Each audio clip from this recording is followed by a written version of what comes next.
AITA, for not inviting my family to my house. I, 36F, have lived alone for the past 10 years. I love living alone and my independence and privacy are very important to me. In case this is relevant, last year I was diagnosed with autism.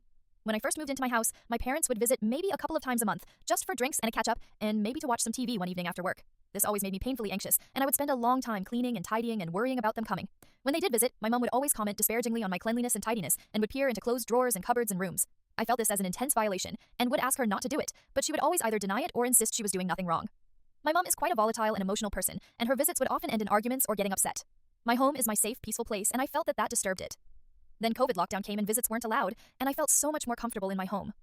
After lockdown ended, I continued to enforce that rule, on the basis that I like privacy, and my home is my sanctuary. My mom is furious about this and brings it up every few weeks.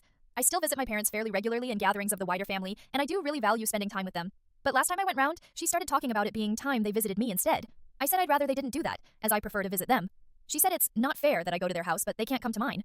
I said that I like to keep my home as my private space, but she said that doesn't make sense, and that I'm being cruel in keeping her out, and if she can't come to my house, then I can't come to hers. I told her that would make me sad, but that I don't give in to emotional manipulation, and if I'm not welcome at her house, then I won't visit anymore. Then she started crying, and saying how upset she is at how I don't want to spend time with my family, see my niece and nephew grow up, etc., etc. Now she's threatening to drop by unannounced. I know a lot of people wouldn't care about this and are happy to have people visit them in their home, but it is a great source of anxiety to me, and I don't understand why it's a price I have to pay to have a relationship with my family. AITA?